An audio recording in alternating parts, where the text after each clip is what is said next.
we do not have jurisdiction. What would have prevented you, Madam Prosecutor, of saying, for instance, we have reason to believe there has been killing on a massive scale, and we are watching this in case it falls within our jurisdiction later on, or the Security Council refers it to us. You could have said that. You could have said something to show that you're watching, you're aware, because you're the court of last resort in this world today. I do not think that it is my mandate or falls within my mandate, or it's my responsibility to make pronouncements in all and every situations where these atrocity crimes have been committed. This isn't all and every. This is one of the most serious. I believe it's very serious, and I know that I know it's very serious, and I do know that again, innocent people have suffered, victims. I am aware of that, and I would decry anytime that these kind of crimes have been committed. But as a prosecutor of the International Criminal Court, I have to know where I can speak out or where I cannot. Where I do not have jurisdiction, I do not think it is proper for me to make pronouncement regarding that. Small wonder then that people are losing faith in this court, and they are losing faith in this court, aren't they? You said that over Sudan and Darfur, you actually told the Security Council that countless victims have been demoralized, didn't you? You said, after all, who can blame them when attaining justice appears so remote?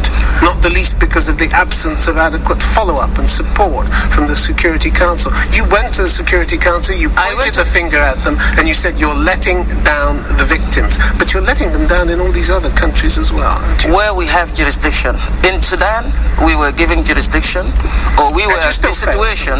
And you still the situation was referred, if you may allow me to just respond.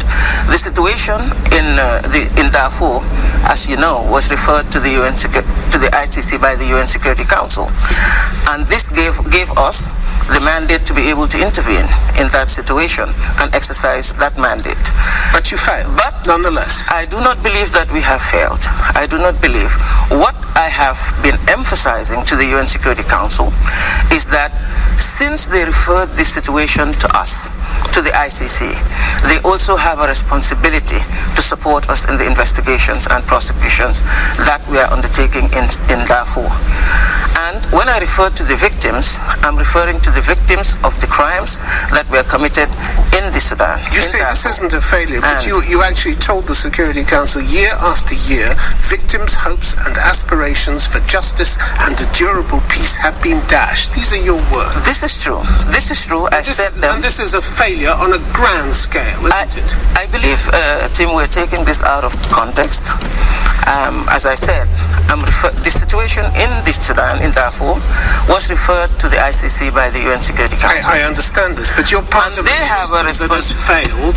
They have a responsibility, the UN Security Council, to support the ICC, to support the Office of the Prosecutor in the investigations of this case.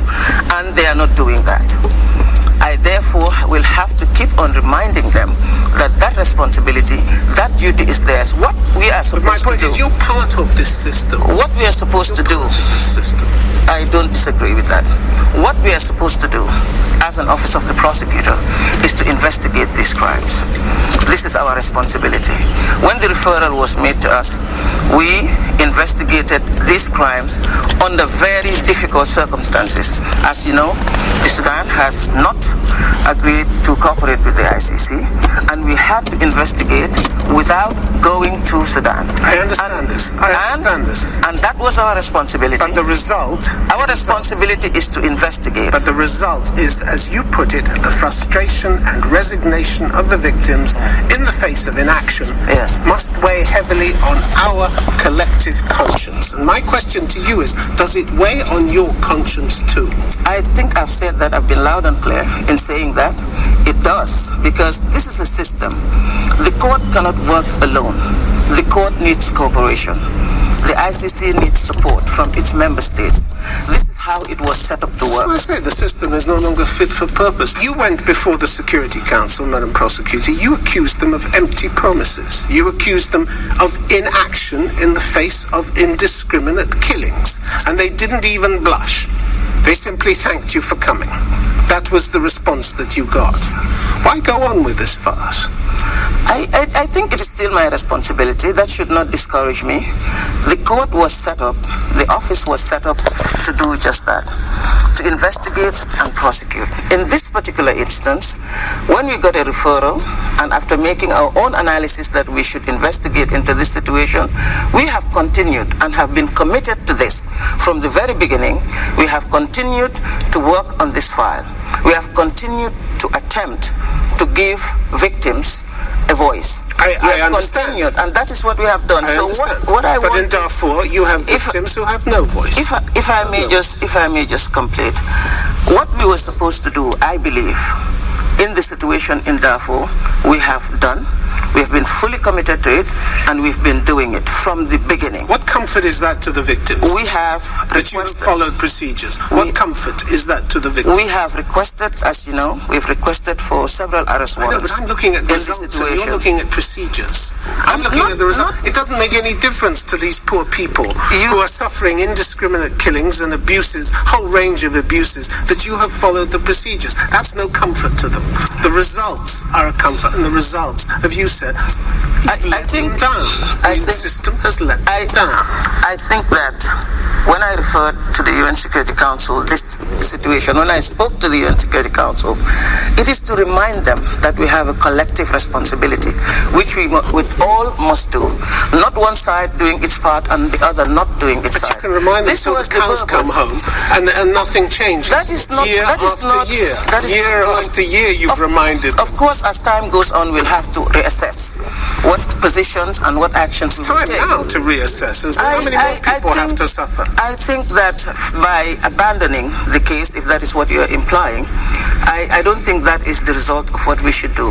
We should continue with the efforts to see how we can convince those who should support us, in this case the UN Security Council, to support the ICC, because I keep reminding that our responsibility, our part of the bargain in this case have been done.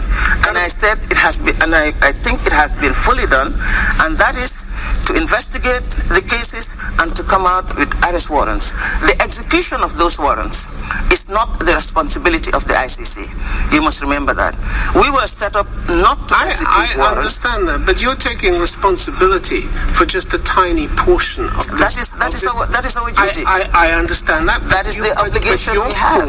Your court is defined not by its possibilities, but by its limitations. You have no police force. You have no enforcement mechanism. You have no support in the Security Council, it seems. Powerful forces against you there. 3 out of 5 of the permanent members, the most powerful members, are not even parties to the Rome Statute. And your warrants are dismissed around the world and not executed by people who have signed binding international agreements to execute them. They're not worth the paper they're written on, are they? I believe this is incorrect, because we have issued several arrest warrants, and some of them have been executed. Some of them have been executed. But some of the most important haven't. President al-Bashir of Sudan, for instance. I do not think any one warrant is more important than another, because they are charged with atrocity crimes, war crimes, crimes against humanity, and genocide. Their positions or their official capacity does not matter. Let's look at President al-Bashir. What matters is that those crimes have been committed. We've investigated. Just recently, serious crimes have been committed in Mali with respect to the destruction of property. And Niger and Mali work very closely to surrender that individual. You don't want to talk about President al-Bashir of Sudan, because he travels freely around the world despite your warrant to have him arrested. The latest place he went was South Africa. You told the South Africans to arrest him. They refused to do so. This is a huge blow to your credibility, isn't it? Huge blow. This I disagree. This is not a blow to the credibility of the ICC. Again, they simply ignored your warrants. Again, I must say that this treaty, this court is about duties and responsibilities among states parties and by the court, and by states parties themselves. Again, our responsibility is to investigate the case requests for arrest warrants, and the judges have issued those warrants. And we need to take your authority seriously, which they didn't do, did they? They didn't take your authority seriously. South Africa has the responsibility, has the obligation under the statute, has the legal duty to arrest when there is a fugitive on its soil. Which they have that responsibility. And you were deeply disappointed. I am disappointed. I am deeply disappointed. And with the Security Council that took no action either. I am disappointed. And what we were supposed to do again, with respect to that, I believe the court has done. But what is positive in this, Tim, you have to remember, is that the South African judicial system itself took up the responsibility to oblige the authorities to arrest. You're like the surgeon who comes to a patient. The patient dies, and you're saying, "But it was a great operation. It was a great operation. We did a great job. But the patient died. I do not. You didn't get the result you wanted. I do not. This was a failure for the ICC. It is not a failure for the ICC because that responsibility. Your warrant was ignored. No, that responsibility is not ours. We did not ignore the warrant. It's South Africa that has an obligation. They don't take your warrant seriously. This is a big problem to your credibility. I think it is a simplistic way of looking at things. It is really not actually the fault of the ICC, because I tried to explain to you that the ICC was set up like that. We don't have these powers, and you have recognized it. We don't have the powers of arrest. You had in Africa 34 countries, I think, that signed up to the Rome Statute. Yes. And now you have Africans, time and again, African leaders saying, this court isn't for us. We had President Museveni of Uganda saying at the end of 2014, I supported the court at first, he said, but they've turned it into a vessel for oppressing Africa, so I'm done with that court. Kenyan Foreign Minister, they're treating us like toddlers. Africa feels marginalized. On your watch, you as an African, you're losing Africa. You're losing Africa's participation in this court. I don't think I am. That's a central blow to the credibility of this court. I do not think that the voices of a few leaders or a few people from Africa should be used to disregard the support that we still have in Africa. We do have support in Africa. As I told you, just recently, we were an individual was arrested by Africans and surrendered to the court. This is the situation in Mali. And before that, we have had other African countries arresting individuals and surrendering them to the court. The recent Article 70 cases in the Bemba situation, we have had about 4 people at least, arrested in different parts of Africa and in Europe, arrested and surrendered to the court. This is just last year. So if we just take those who are criticizing the court unjustifiably, I must say, because their criticism is not backed by the relevant facts and what is actually happening. Well, the own president of the ICC, she says it's a problem for your credibility that you just focused on Africa. Whether that was by design or just the way it happened, but it's a problem for your credibility. She says that. You're president of your ICC. I think it is correct to say that most of our cases, or all of our cases at the moment, are in Africa. But that is not the whole picture, Tim. I know it's not the whole picture, but it's the picture that they are looking at. Yeah, it's the picture they are looking at. And this is why at an African Union summit, where they want to taking steps to set up their own human rights court and justice court, what was the first thing they did? They voted themselves immunity as leaders, immunity from prosecution, which goes against everything that the ICC stands for. You were set up to end impunity, and they are perpetuating it. And you say you still have Africa on board? Yes. They were unanimous. They were unanimous in voting themselves immunity from prosecution. Well, every member of the AU. That is definitely not from the advice of the ICC.